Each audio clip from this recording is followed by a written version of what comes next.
What's up, Des? Hey, Jeff.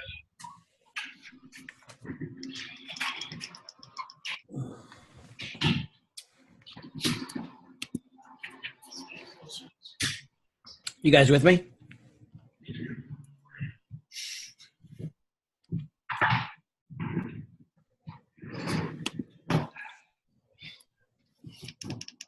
Can you hear me, Jeff? Yep, I got you. Yeah. Can't hear you yet. You can't hear me? Is the volume up on here? What is that even?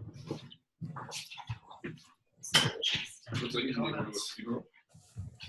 Or you can post some music. You guys aren't muted.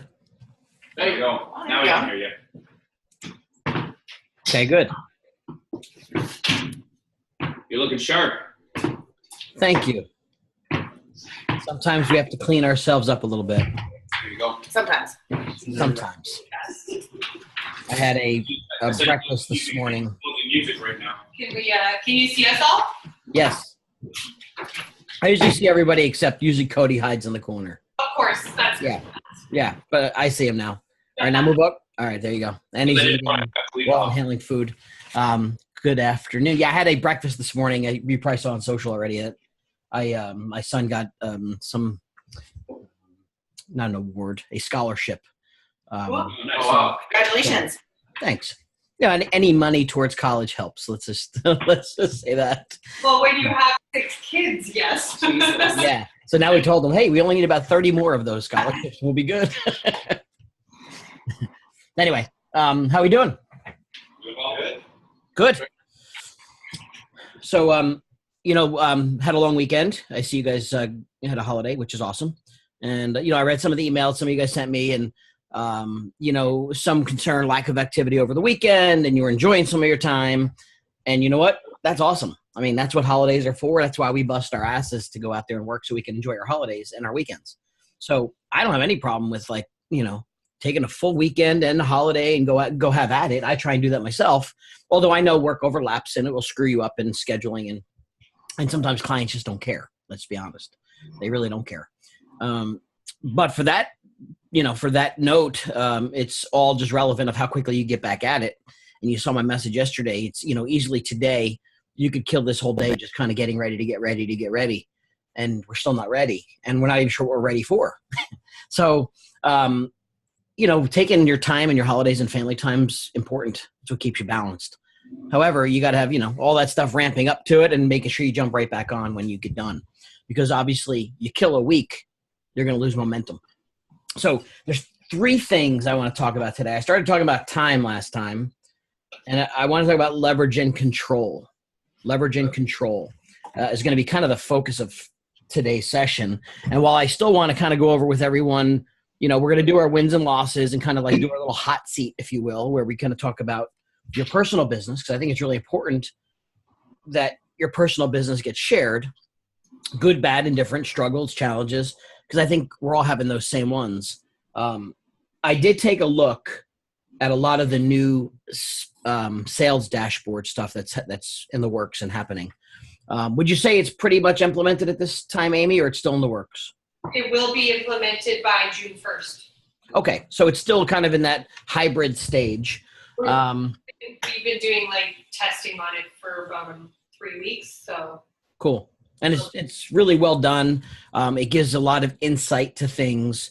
And more importantly, you can't change anything you can't measure. I'm a big fan of that. That's why anybody we talk to in business, you have to have an idea where you stand, where you're at as of today, and what you got to do to fill in those gaps. And I saw one ridiculously gaping gap for this whole group. And I think it's probably one of the biggest rainmaking opportunities we're missing. And if I asked you what that is, what's the biggest rainmaking opportunity this whole team's missing right now? What is it?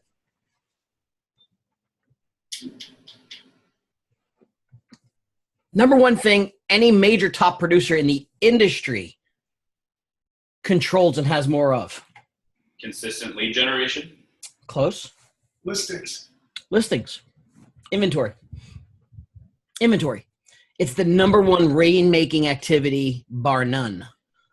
While you guys are doing an awesome job with, I mean, let's face it, the definition of rainmaker is creating something to generate those activities. And a lot of times we're in a grateful position where the rainmaking is being done, where leads are coming in and, you know, opportunities are coming in. And yes, you're working some of your sphere, but we're waiting for those things to come in. And I hate the word waiting, but we're waiting for a lead to come in so we can go work it.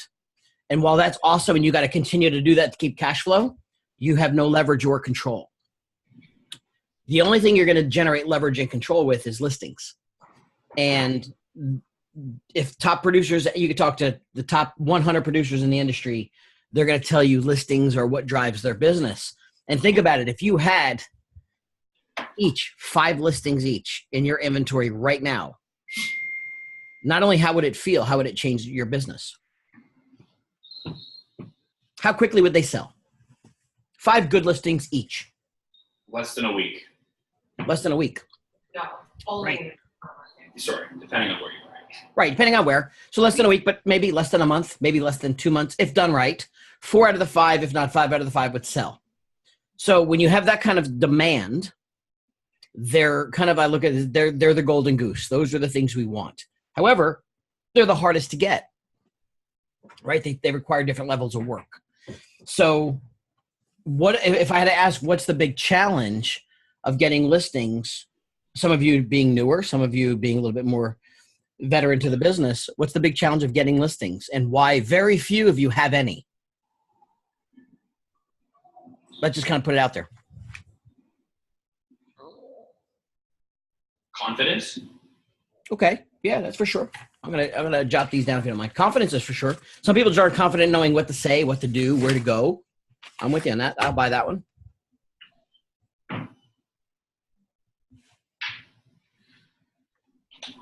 What else?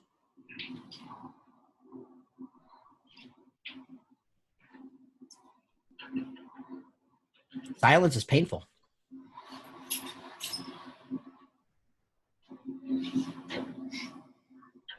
Look at the looks. If you could see your eyes right now, and there's a reason I'm going down this path.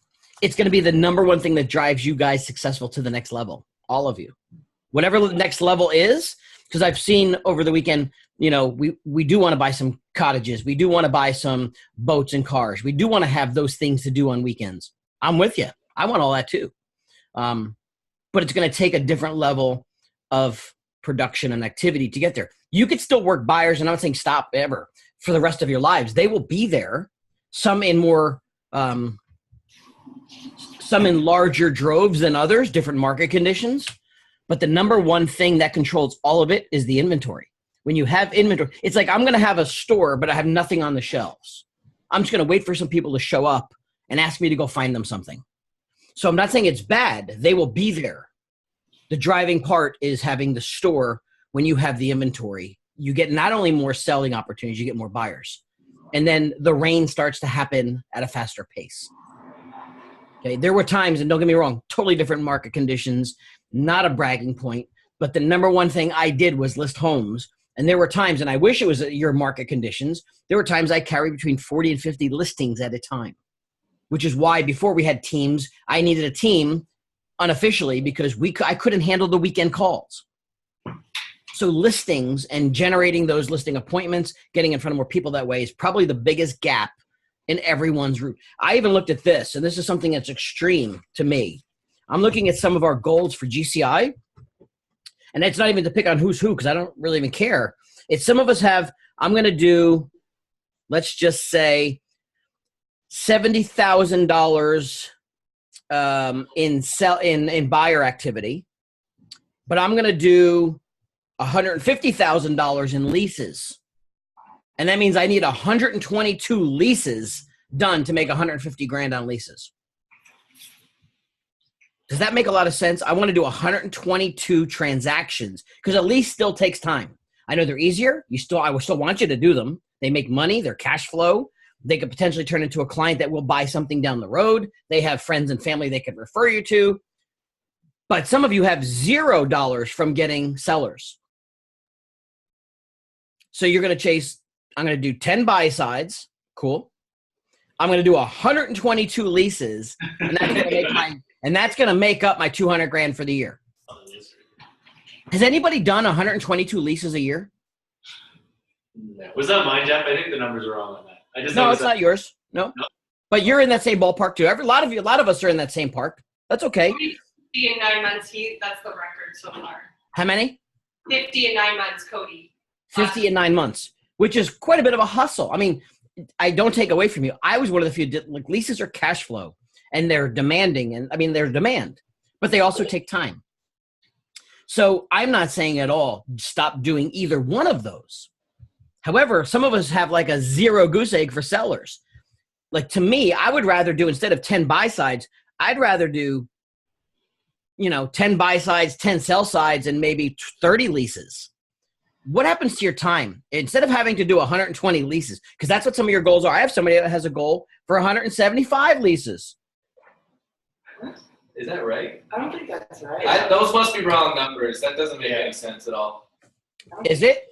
Yeah, it's wrong. Yeah, I think those are wrong. I think that's the second program, right? Somebody's smiling back there. I see somebody Don't look at me. I have to look to see what you're looking at, but it's definitely wrong. Okay, so let's just say it's wrong. But let's say it's let's say people are. It's noted. It doesn't matter. Yeah. Doesn't matter. Leases are a significant part of it. I don't care if it's 100 or 50. They're good, but there's a goose egg in the middle. And what the problem is how much time does it take you to do the showings of a lease? Usually they're pretty quick, I imagine, but still, what's the time? Start to finish on a lease client, on the average, I would say is 3 hours of work. 3 hours, but does that include them to Start to finish, I would say. Start to finish? I would say that's probably the average. My average, maybe. Okay. It's a tremendous amount of effort and time for me. Like, if I'm doing leases, it affects so much of the other side of my business that I almost have to shut off from doing leases and focus on buyers. Because they can take up so much time, and they're not loyal at all. You'll put in a ton of work and they'll just disappear or just go somewhere else. So it's a lot. It's time consuming for sure. Sure. And I don't, and while we know that, we still do them because, again, there's still pros to that too. There is cash flow. There's more people that want them. So it's not to take away from the cash flow, but if there's got to be a balance of time. Because if I said to you, would you rather do 50 leases a year or take and find a way to work hard and get 5 to 7 listings that close and sell? Because when you have a listing signed for how long is typical listing in your market? I think the average is 21 days, like Toronto-wide. No, how long are you taking it for, though? 6 months. 6 months. 6 months, yeah. Right. And so 6 months, and maybe they'll sell in 20 days, 50 days, 100 days, maybe a little longer. But 6 months, you have actually some loyalty. You have an agreement that protects you somewhat. You still have to do your job, but you control the inventory. And not only do you know that that listing is going to sell, how many buyer sides are you going to generate from that potential listing when you guys blow it up? Because you guys have marketing like second to none, the way you guys do your marketing. You guys have tremendous, beautiful, gorgeous marketing. How many buyer leads for that one listing are you going to generate in addition to selling the property? So when you say I want to do 10 buy sides, if you just had in there, let's just say 5 or 6 or 8 sell sides, I could tell you if you just had 6 or 8 sell sides, you're going to fill your buy sides just from those properties alone. That's without even taking an inbound lead from some other source that the team generates. That's saying I'm going to actually hold an open house before it sells real quick. And I'm going to pick up probably another potential seller from it and probably 8 buyer leads. And that becomes the fuel and the catalyst for the rest of your business. Does that make sense? Okay. It is the stem. It's the foundation to a lot of it because, like I said, buyers and leases are there and they're good. They're cash flow. The hardest part is, so now the biggest, that's called the elephant in the room, is there's a reason we're not going to get listings. Lack of confidence. We're maybe not disciplined enough to go do it. I don't think any of you are, and I hate to use the word lazy. We're hardworking people. We bust our butts. But getting listings requires like some hard work. Like I got to go out and farm an area. I've got to be consistent. I've got to go talk to people. And if you don't like the phone, you can do it in person. The goal is is just knowing those people in those subdivisions and developments before they're ready to sell. That's all it is. Yes, you can market to them differently. Yes, you can create campaigns and Facebook ads built around it. But the real thing is, if you picked any subdivision in your market and it had 200 homes or 500 homes and you knew 300 of the 500 people, you got a good shot you're going to list one or two of those or 3 or 4 of those. And you're only looking at one development. You don't need to go to the entire GTA. Not required. Plenty of business. Have you guys actually taken a real good farming approach to a market area? We talked about it. I know a lot of us chose areas and we wanted to make it a priority this year for sure. Good. Mine's my neighborhood. But I haven't attacked it full force. Okay. And that's at least a fair assessment of it. We haven't attacked it.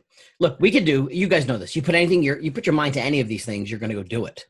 You know, if I said go get 100 leases and I put in a real big bonus to go do that, you guys can go get 100 leases. You just focused on doing that, you can go do it.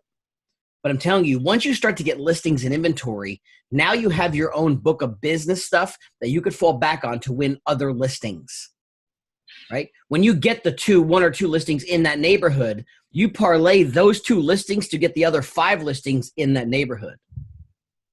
In your market, can you identify a real estate agent? I don't care, competitor, not competitor. That's a really good listing agent. Yeah. Any names come to mind? I don't know them. I don't know, there's a guy in my neighborhood, he's on like every single sign. His name is Nelson Campos, but he has a team. Okay. So that's kind of like the trickery of it, but everybody, yeah, he's all over the place in my neighborhood. So Nelson Campos, do you know what kind of volume Nelson Campos does? You know him, right? Yeah, no, I know. I don't know what kind of volume. I would think like their team probably does like 3 to 5 million. Their team in GCI? There's a few, like there's most teams in the Toronto area put all listings under the team leader's Team name. leader's name, yeah. So it looks like one So it guy looks like is a there's- specialist. yeah. Yeah. Of course, yep. And there's an advantage to that and disadvantage to that. There's pros and cons. Everybody in my neighborhood that I talk to assumes he's the guy. Yep, Knows everything. Well, And, then he's yeah. gonna actually show up. that's Yeah. right. And when they see his signs, regardless of who took that listing in general, doesn't matter. It doesn't matter if it's him or you. The perception is they own that market. Yeah. And you didn't start there. I mean, it's your market. There are opportunities where I'm sure they don't do a good job. Maybe they don't have nearly the marketing competitiveness is. I always like to know when I look at a market area, like if I was going to come in and compete with Campos, the team, look, they got a pretty good foothold in there. Does that mean I would not go after it? No, because I know they can't have everyone. They're not maybe as good as we are. And I just need to get in front of a few of those people so I can compete with them. And when I can compete with them nicely and head to head, I know I can prove more value. I just need the opportunities and at-bats. I just need to get up in front of them. And if I won 1 out of 3 and my sign gets in the ground, I parlay that into getting 2 signs in the ground. Now all of a sudden, they're paying attention to what I'm doing. And homeowners, and as I get more results, I spin those results. Because you know what? Sometimes people get complacent. When they're out there and they have so many signs and they're getting those kind of leads, they get complacent. They don't actually put the work in, the marketing in, the time in. And that's when I take their business from them in a nice way, respectfully. I mean that. But I will take it because I want to have what I want to have for my business and my production. The other thing you're going to find in a market is very sporadic churn, what we call, meaning how many homes, maybe there's 10 different agents in a marketplace and they all have 1 or 2 each. No one really has an ownership to it. The problem is, how do you think Campos is getting his business? How do you think he got his business to start? Before he had 1 listing in that market where you live, how did he get at least 1 or 2 of them? Sure, you just started knocking on doors. Knocking on some doors, showing up for maybe some local events that they do in the area, meeting some people, sending some mailers out to them, getting their attention with some marketing, something that got him in those doors. And I'll tell you, the fun part is when you get a few and you start to get that momentum, the rest is fun. Because then it starts to come a little more naturally, a little easier. Not always easy, but a little bit easier. Because now your reputation is what you sell, right? Question is it took him work and some tenacity to go out and do it. I think most of us have a fear to go do it. In general, in the industry, there's a fear of, rejection. I don't know what to say. It sounds like it's some hard work. But at the end of the day is I know it's going to turn into the dollars that I want. So I'm not afraid to go do it. Would you agree with fear? Yeah, inexperience with it. Yeah. Fear, just not, what do I say? I say, I feel stupid. I don't know what I'm going to go do. And not saying that's the whole real estate business. But once you start to get them, the buyer business comes much easier and in more, definitely more opportunities. So I'm just trying to look at everybody's perspective. When I look at everybody's mapping and goals, very few of them include working with sellers. You don't have to ask me. You can ask look at any top producer in the industry. They're going to probably be a real big listing agent. Amy, you would agree? Or am I off chart here? No, for sure. Okay. So the question is and while I want us to go through some of our personal stuff and buyers and sellers, I'd like to come up with some kind of a game plan that we can start working into that really focuses on targeting some sellers, but not taking away so much that you lose your buyer, because we got to keep your buyer and lease activity or generating the cash flow still has to come in. But I still want to find some time to carve out to properly market and go work some neighborhood areas. My internet connection went wacky. You guys can still hear me? Yeah. Okay. I don't know if that's my side or yours. Let me get the microphone in here a little bit. Yeah, I seem okay. So what can we do? And I used to list properties a lot. So I'm happy to share my ideas. Your markets are a little different. But let's at least identify 5 to 7 things that you think and I think we need to do to go get some listings. And then let's pick the 2 or 3 that are going to be most effective for you to go do. So let's brainstorm. 7 ideas. Hold on, Jeff.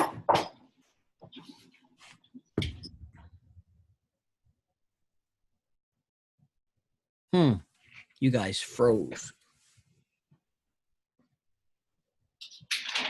Oh, you're back. Are you there? Yeah, I'm here. Connection is unstable. 1 second. Yeah, it says connection unstable. The regular is usually better than five. Or you want a different Wi-Fi? Should I change it? Should I leave it or change it? You're on fine. Okay. Whoops. I was going. Still here. Oh, okay. There we go. All right. Sound okay still? Yes. Yep. All right, cool. You guys are moving a little slow. That's a little bit. I'll speak a little slower. All right, so 7 ways we could generate listings in your, let's call it, farm area.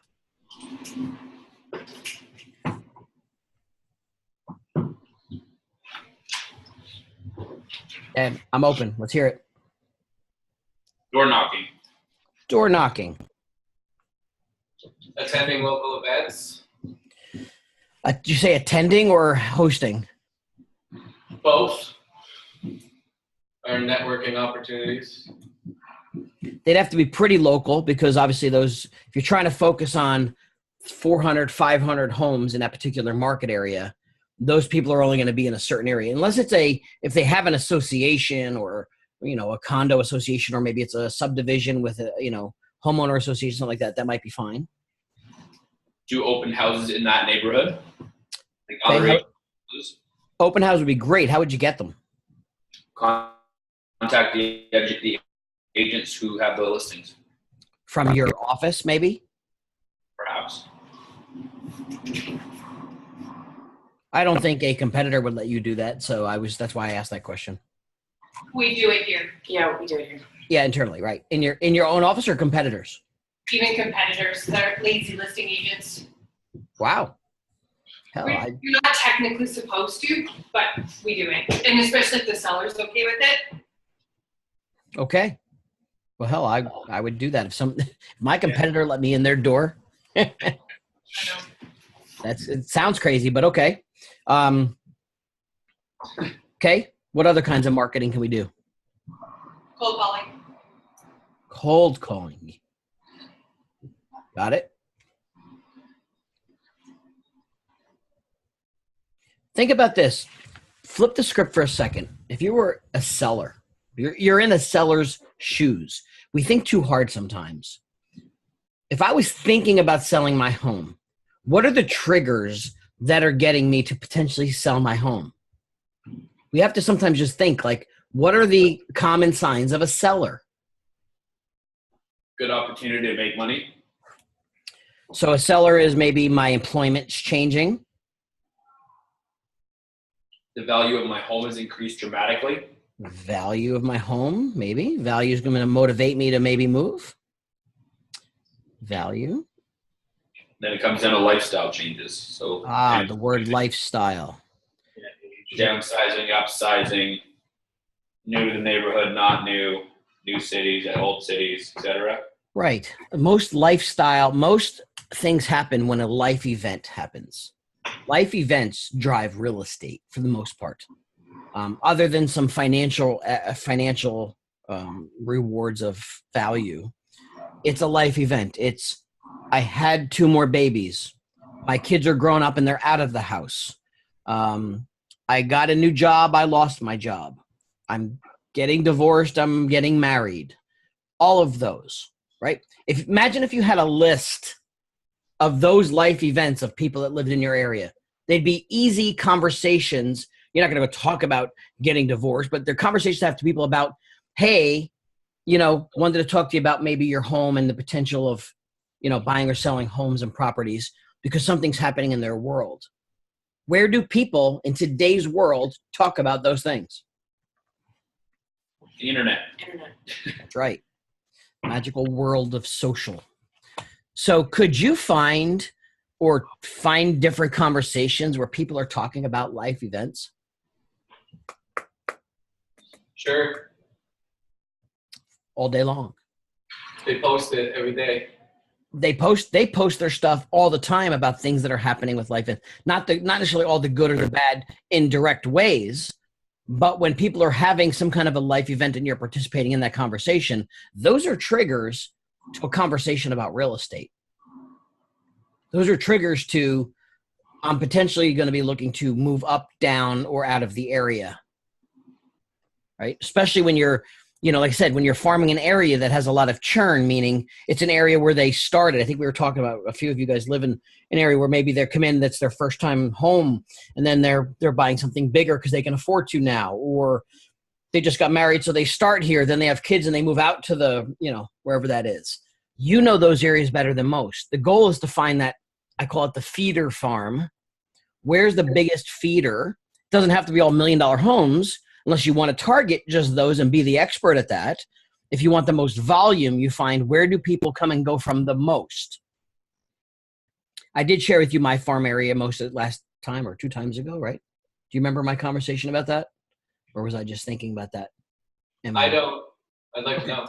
All right. So I had a couple different feeder programs. There's always a good farmer. Like, I always wanted higher priced homes too. So we all wanted that, but I had to have the feeder program first. So the feeder to me was, where's the most churn? Churn is buying and selling. Who has the most transactions? In what area does that happen? And in my market, well, I had a few of them. The one that comes to mind most is a townhouse and condominium development. They're not high rises. They're sprawled apart. 400 units. I sold at least a couple a month in there, and leased a couple a month. Because a couple of reasons. They were the right price point for people when you just got started. Here's the reality of it. When people just got started, they started in the condo because it was affordable. It was more manageable. Then they had kids, and the biggest condos, let's call it a 2-bedroom. So they needed bigger. So I took them with a good relationship, sold them up to a colonial. It's a 4-bed, 2.5 bath. They move on. I get to list that home, sell it to somebody else. Okay, so good churn. There's a transaction of me getting there, transaction getting out, transaction of someone else moving in. The cycle then happens is, unfortunately, truth in my market is, they live in that home for 10 years. Something happens, they get divorced. They can't afford to maintain a home like that. They come back to a townhouse development because it's no maintenance, it's easier and affordable, or they lease it because that's their status. Or they grow up in the 4-bedroom, 2.5 bath house. The kids go out to college and they no longer need that big house.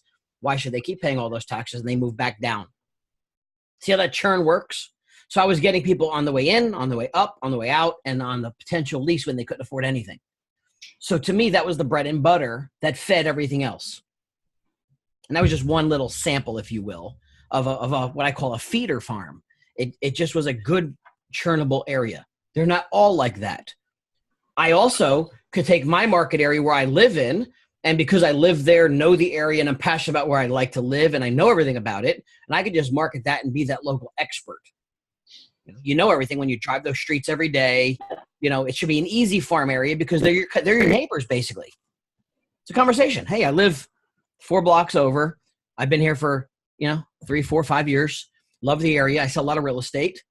And I'm marketing this area because it's my backyard. It's what I know best.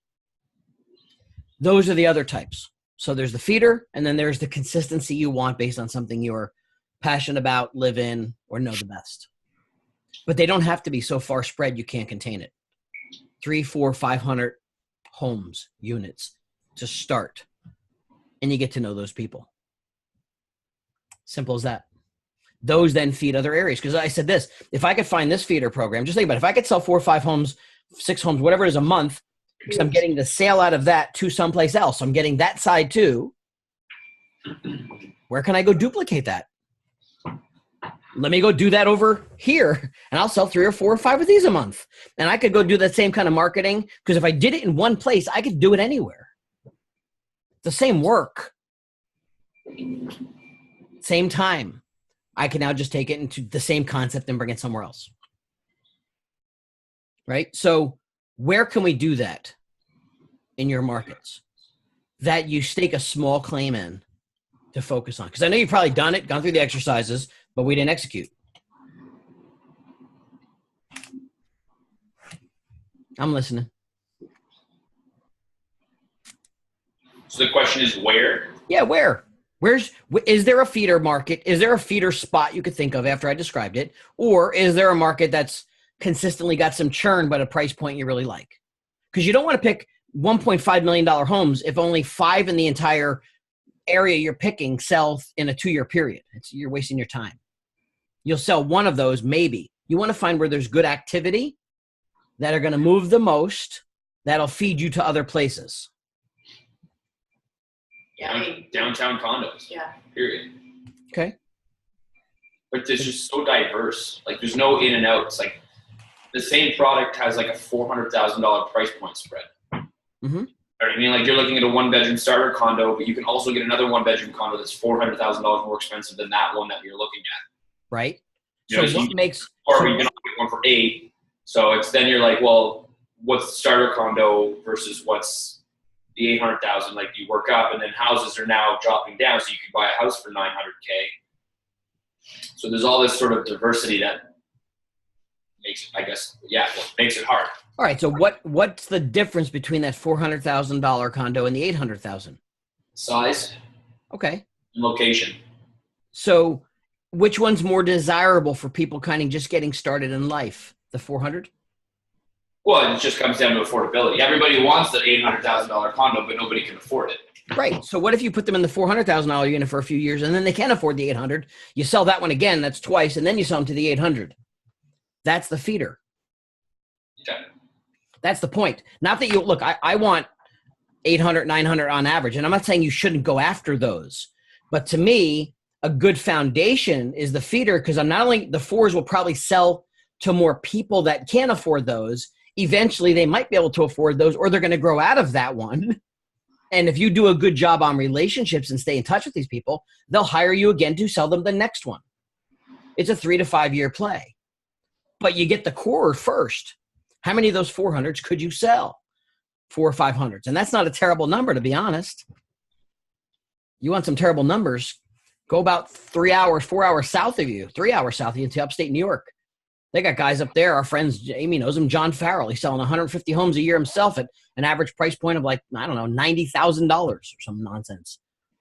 He's a machine, though. He sell 150 sides. Imagine if he sold 150 sides at 400,000. He knows the business. He knows how to market himself. He's like, basically, he's more known than the mayor, for crying out loud.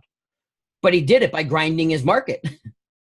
He was farming and grinding and talking to everybody. I went to dinner with him once. We couldn't get in the damn restaurant. Everybody that walked by him knew him and had to stop to talk to him. That's all he did is have the relationships. He got to know people. They all live in those homes. They trust them. So we've got to find, I don't care if they're high rises or low rises or sprawling, rural areas. The goal to getting listings is simply targeting an area and first getting people to know you. Get them to know you. Market to them and start off with a smaller group so you can really hit them and infiltrate them. Get 1 or 2 of those listings done, sold, and then market those properties, and that's success. That's where you start. And then you parlay it and domino effect that into other stuff. But we got to cross the first hurdle is let's get a couple good listings in. Getting them sold doesn't seem to be a problem.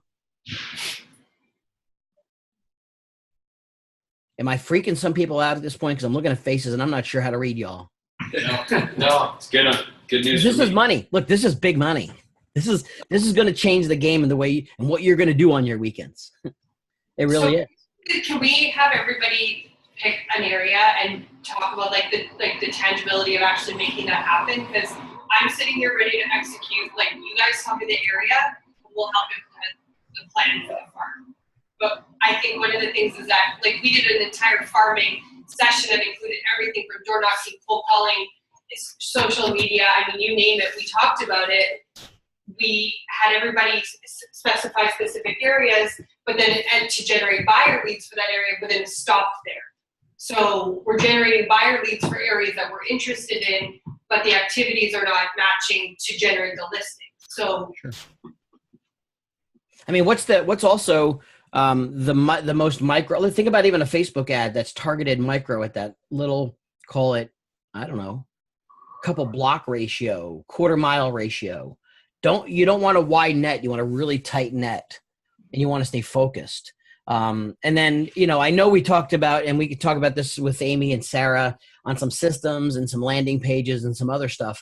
But, if it were me, I would have, some kind of a landing page set up with a specific town location, meaning, we all could talk about home values and all this stuff. It's never about what you say. It's how you say it. That's really important. I could have 10 people run an ad that says, find out what your home is worth. And I've heard that for 30 years of my life. And to me, doesn't even filter through my brain. However, give me a small town or area that you're talking about that you picked as a farm area. I don't care, Cody, whoever has picked a farm area. Is there a name to that area? I was Queen West. What is it called? Queen Street West. Queen Street West. Okay, awesome. If you saw a Facebook ad that said a home that sold in Queen Street West just sold and may impact the value of your property, find out here.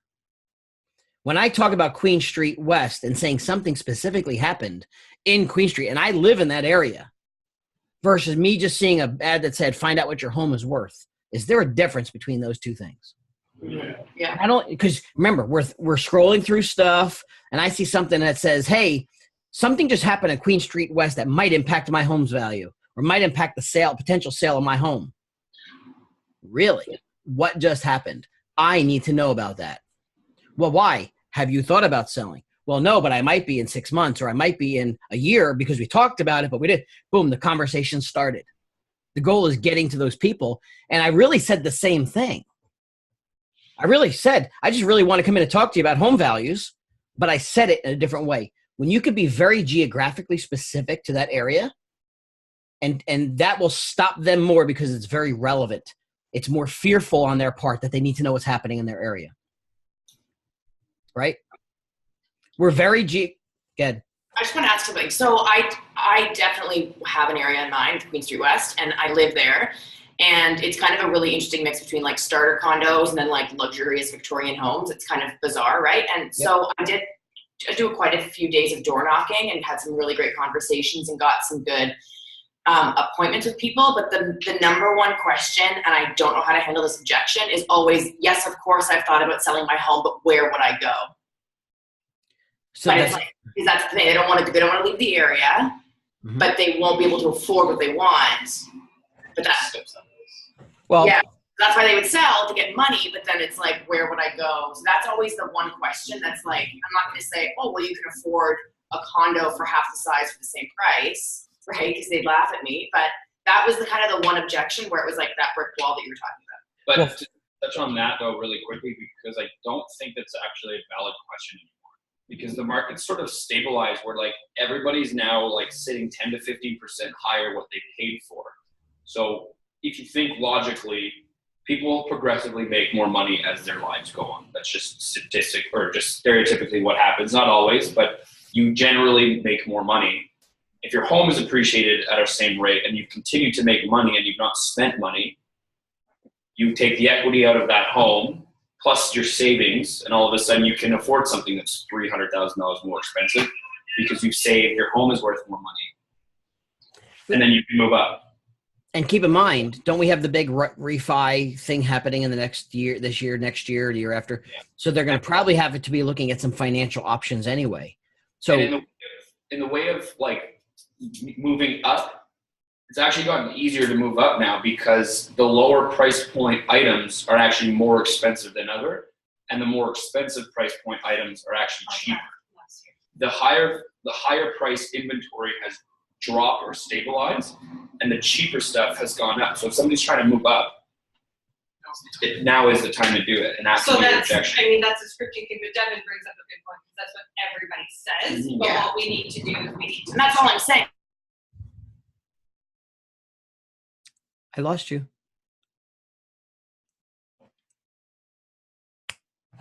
Where'd you go? Oh, there you go. You're back. Yeah, like I understand exactly what Cody said, and I know that answer, but I can say that to a real estate agent talking to like a Portuguese 80-year-old lady. Like, how do you? So here's the goal: is if they've thought. First of all, two positives here I've heard so far. A, you had the nerve and they do a knock on their door and have a conversation. Perfect. Because what's the worst that can happen, right? They're not. What are they going to say? Second, they actually did tell you they potentially think about selling. Now the next goal is to have a conversation that starts to create rapport. So I would say to them, you know, a lot of things to say, but I would say like, well, let me ask you, where would you like to really go? If perfect world, where would you really want to go? When they start to talk to you, you know, they may need to say, well, listen, there's a lot more financial options than we've ever had. What if we could find some place that you might be really attracted with the amount of equity you have now? The goal is to just create enough conversation to have a meeting with them, because guess what?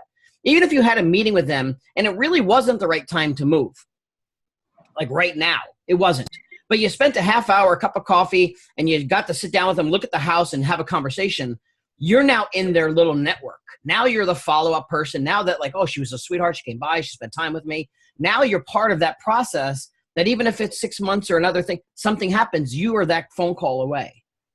The goal is get that conversation. Let's talk about where would you like to go? What's holding you back? Oh, is it financing? Because you know the amount of equity you might have. You know, I think it's worth a conversation that we sit down and talk about it, because if I can help you accomplish some of that where you really want to go, I think we make us all happy. Like get into the warm and fuzzy. Mm-hmm. They raise their hand. They're saying it. They just don't have a solution. We don't need the solution. We don't have it yet. But what you want is a good conversation and build some rapport.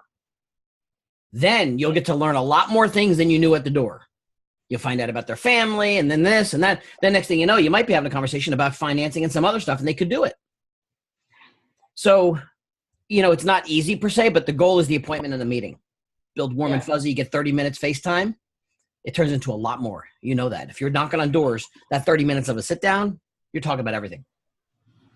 Okay. Really, really good challenge. So get it, Abe. Encourage Devin would just be that it's because at the end of the day, we all know this is a numbers game, and so you just need more. What was her name? Like your lady. Eleanor, yeah. But you just need more Eleanors, because there are people who are going to move forward faster than others. Yeah. And if we had more of them, there would I just think people don't know that they can afford $1 million property now because they made $250,000. All of a sudden, the equity in their home that they lived in for 3 years is their down payment.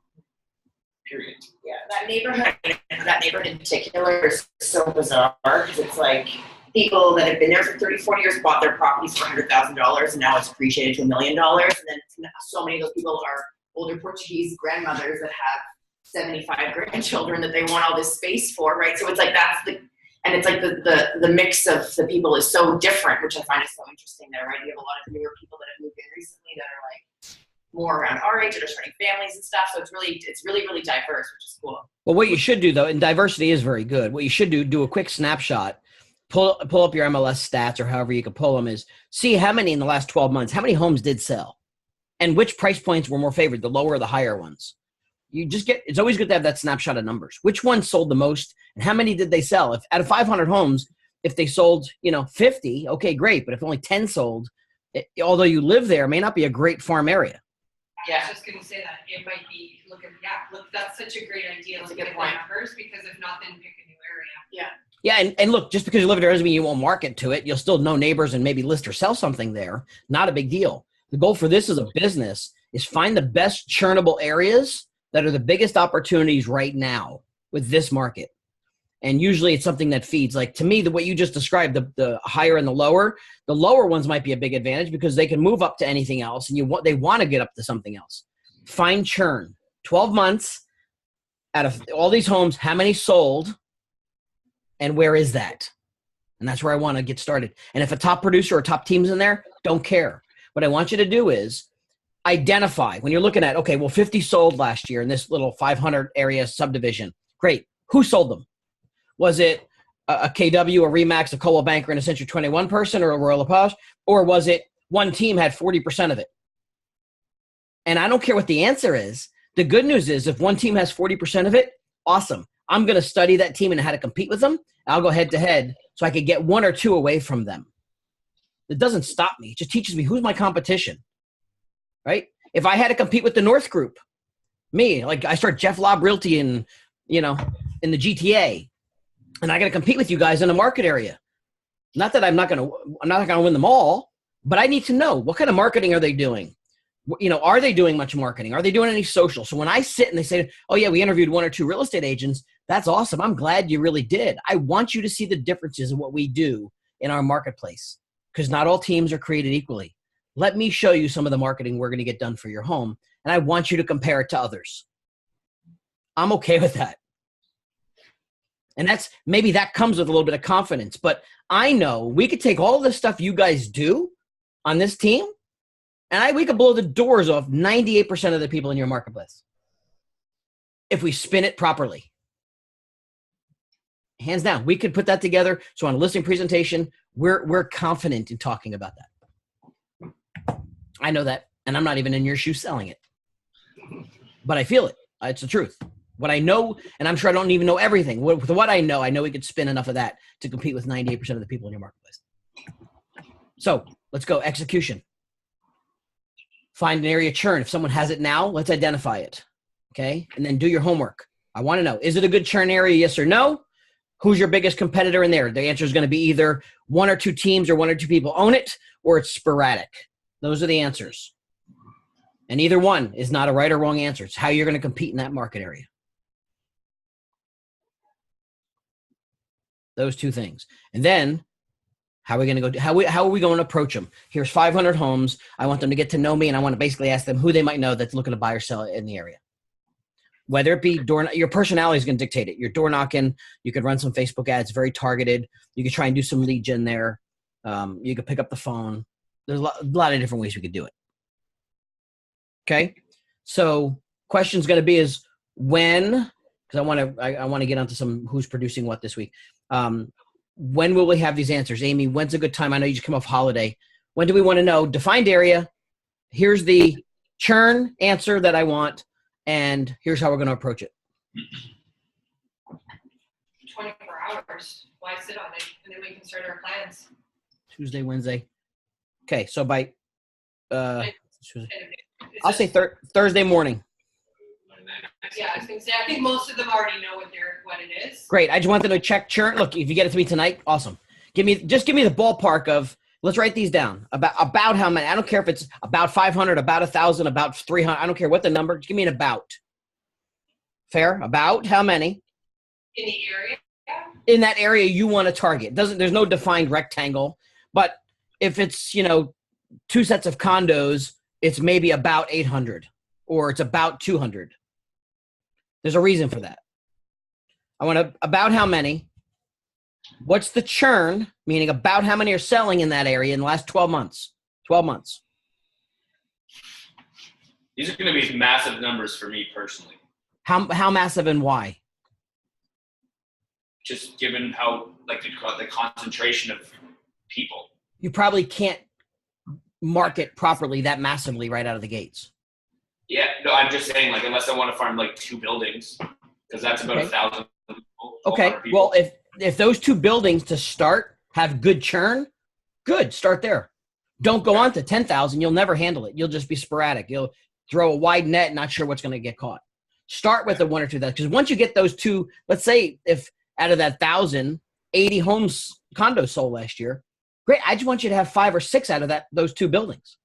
Okay. Because then once you do that, we go do it somewhere else. We'll take 2 more buildings on for another 2,000. If they got the churn, I just want you to get a percentage of it and take that business from the selling side. So that's fine. Don't get massive. You get overwhelmed and we don't do anything.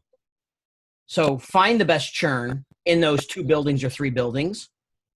And let's call that straight up. I got guys in New Jersey, KW team that's in Hoboken. They're targeting some just 3 or 4 buildings because they have the good churn. They've got the activity and they're the hot market right now.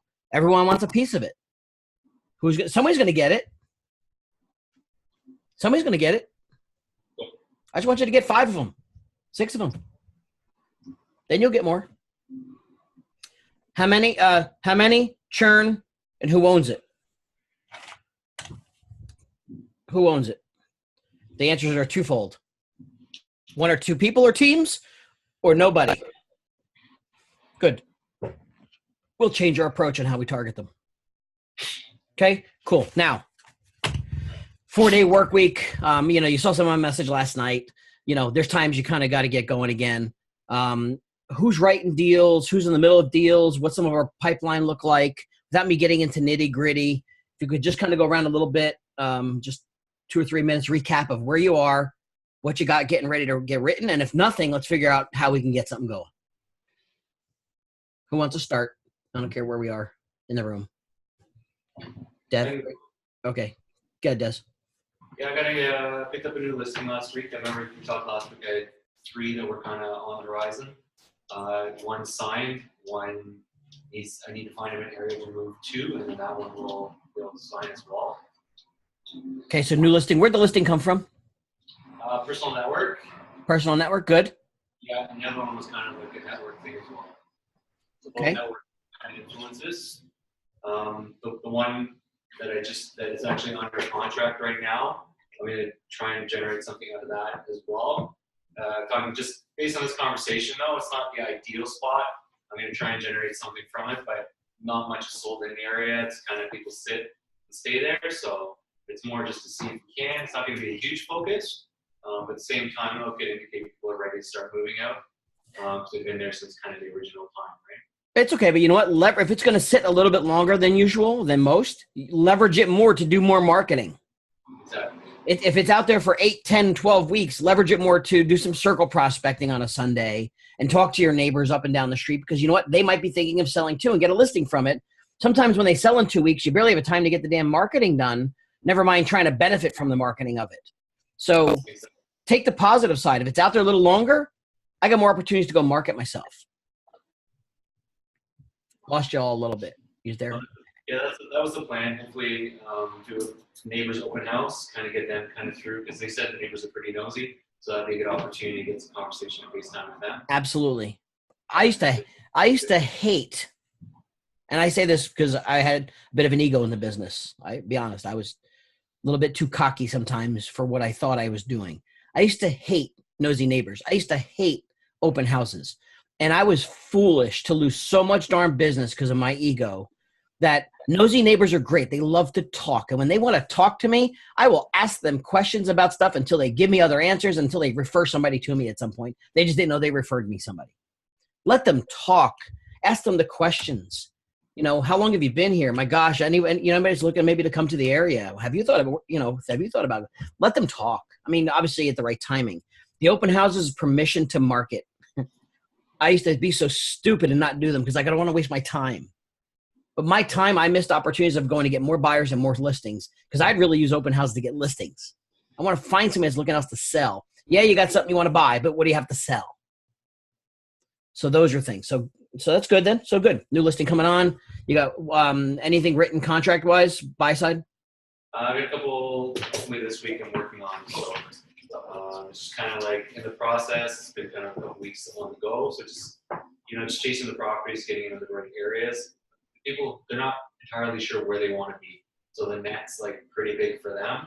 Yeah. So it's pretty hard to it's almost the worst kind of buyer client to have where they're just like, yeah, anyone in Ontario pretty much, which makes it like it's so hard to find anything, right? Yeah, it's trying out it's hard, but try and narrow them down if you can, like specifically, like is there one better one area you favor over the others? Always keep asking and see if you can shift them to at least a tighter world. Yeah, I'm glad. Cool. All right, who else? Steve. Go for it. I did 2 buyer deals last week, one pre-construction and one thanks. 2 buy deals, one pre-construction. Yeah, one pre-construction and one resale condo in Mississauga. And they had another real estate agent, best friend, and I finally tore them away. It took some effort.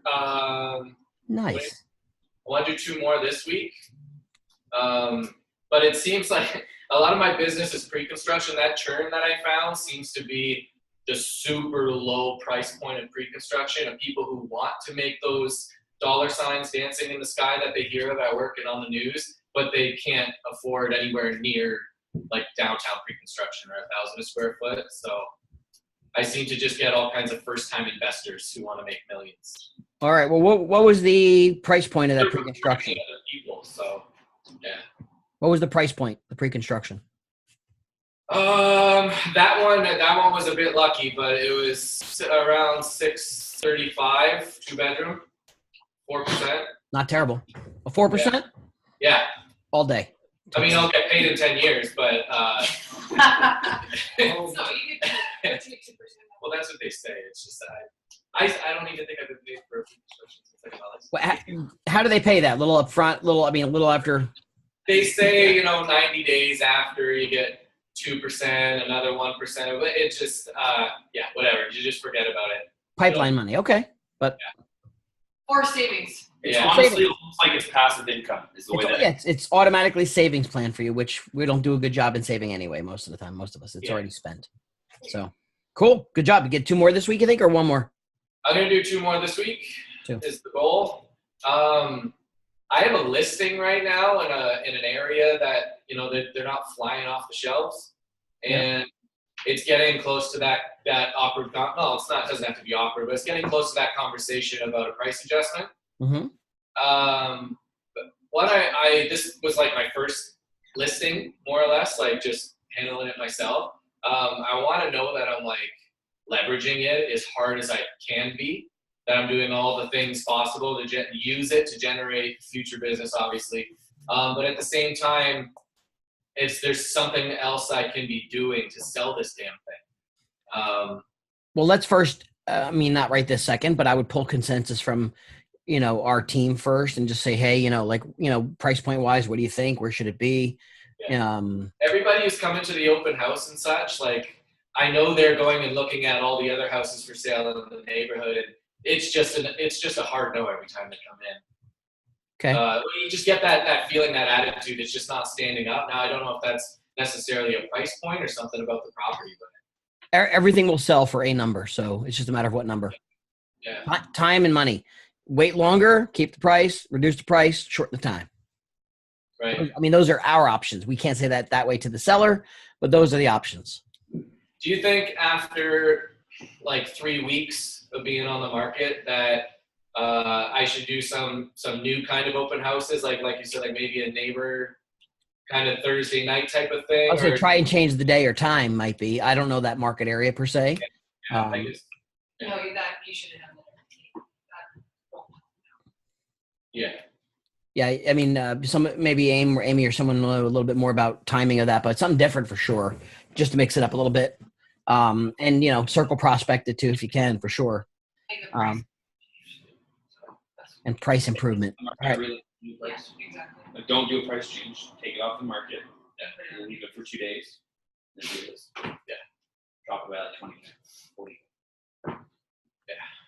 40. Gotta convince them first.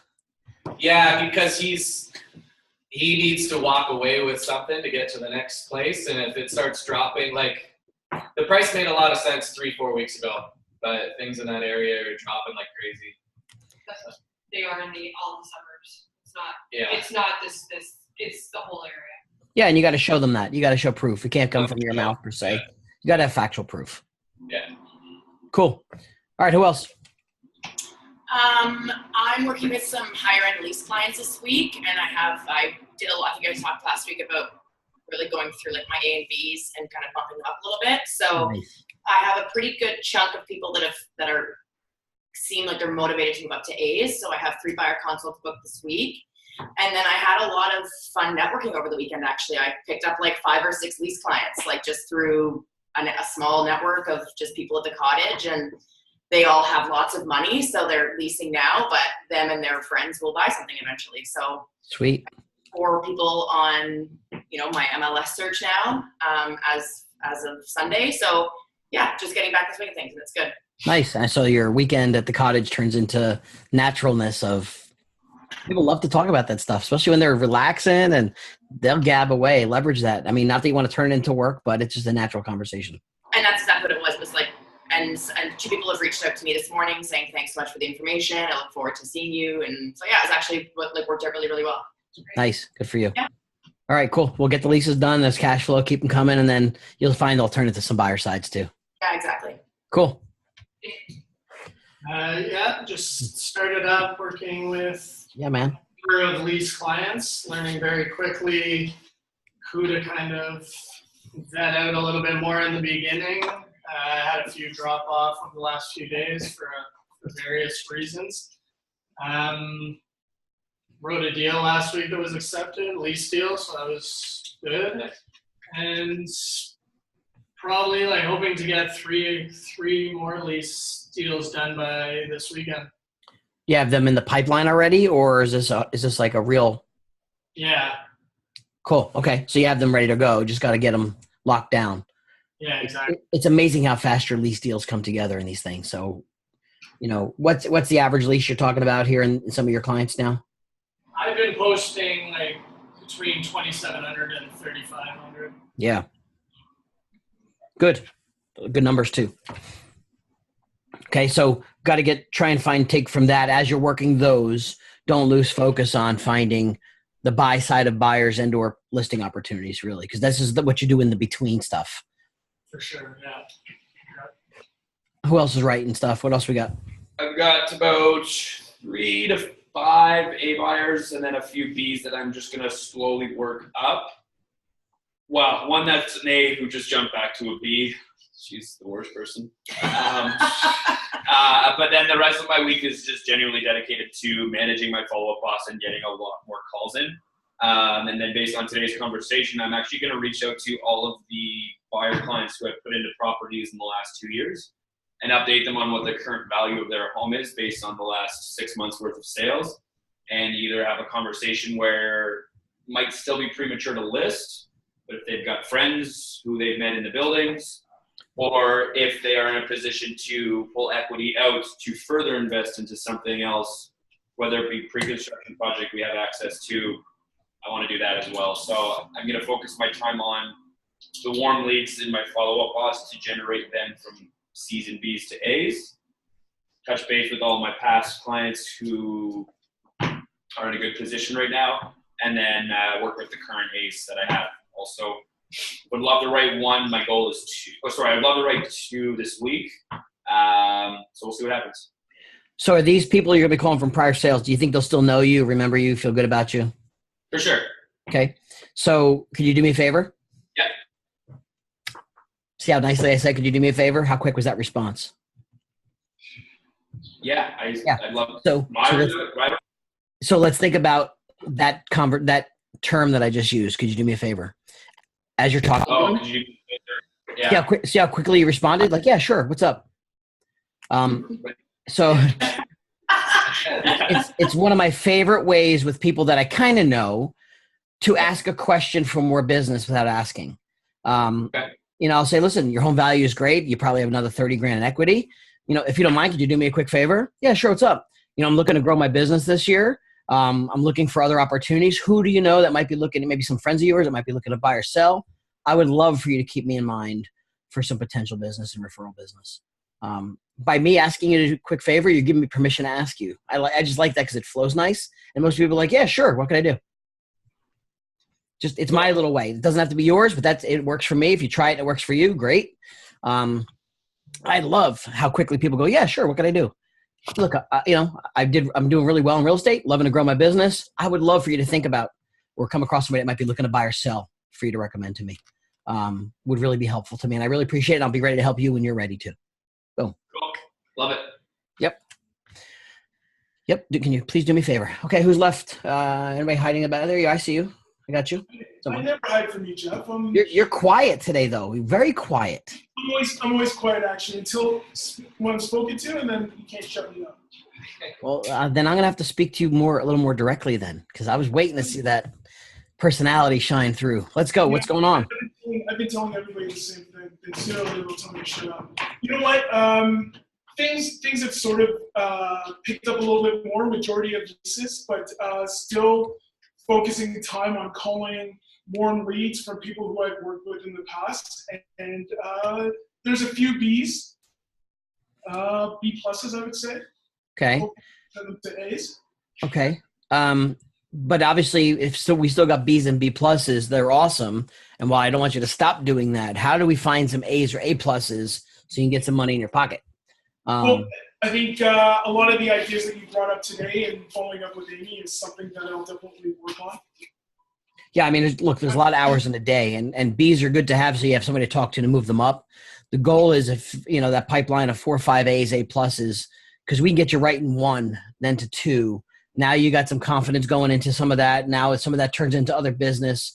Sure. We've got to find some ways for you to find a business like sooner than later so you can actually, get some of that going on and you keep working this stuff. So what other activity besides those warm leads could we do that'll get you some A or A plus business? I think door knocking, focusing on particular areas. Would you door knock? Are you okay with door knocking? Yeah, I don't have a problem with that. Yeah? Yeah. Okay. I mean, quiet, but I'm not shy. No, I mean, you don't seem like a shy guy. So maybe we identify this farm area sooner than later and we get you out kind of, even if it's an hour or two, just getting to feel that community a little bit, talking to people out on the street, introducing yourself, just being present. I think could generate some new activities that's different than just pounding the phones too, because I know you're good at it, but at the same time, you need some breakup of different resources. Yeah, I agree. So let's find these targets that we've talked about we're going to come out of here today with, and then maybe we take that as your other ways to try and find some A business. Sure. And I bet you'll be surprised when you run into one or two. You'll be like, what the hell? Because they'll come out of nowhere sometimes when you start doing different activities. Agreed. All right. Amy, any last words from you, my dear? No, we're good. We're good. All right. Enjoy. Like next week we have a break because it's your holiday. It is my holiday, and I'm not sure what I'm going to do, but I'm going to do something probably with the fam. But at the same time, I don't want to lose sight of what we have to do for Thursday morning. We still can continue our Slack channel conversations. The last thing I want to happen here is have this conversation and say 2 weeks from now that nothing happened or we didn't do anything. It's too much time. I genuinely want you guys to crush it, man. I want to see new cottages, new stuff, new golf course opportunities, whatever you want to do, man. It's a beautiful thing. All right. So you can reach me. You know how to reach me. Let's stay focused. Let's get those things we want to get done, and let's write some new deals, man. Let's make it happen. How's your son ACL, by the way? Doing better. He's having a hard time. Senioritis kicked in. He's trying to, now that the season's done, all this like last minute awards dinners and stuff, he's trying to just kind of blow off because I think he just doesn't want to dwell on the injury and he just wants to get done and go to college. So he's having a hard time more mentally than most. He did win this thing this morning, so he did get up and do a little talk, which was awkward for him. But I'm noticing I think he's just checked himself out and he's already looking forward to the new, which I'm not necessarily happy about because you can't just check out and leave. It's not how it happens. But that's where he's at. So we got to kind of mold him a little bit into understanding, deal with the present, good, bad, or indifferent. You show up for your friends. You show up for your team. You show up for the people that supported you. You show up, and then you move on. You know, you do it with respect and grace. So, thank you for asking. But he's in that mode. But feeling okay, health wise, he's doing okay. Just grumpy that he can't do what he wants to do. Fair. All right, see y'all. Let's go away. See y'all.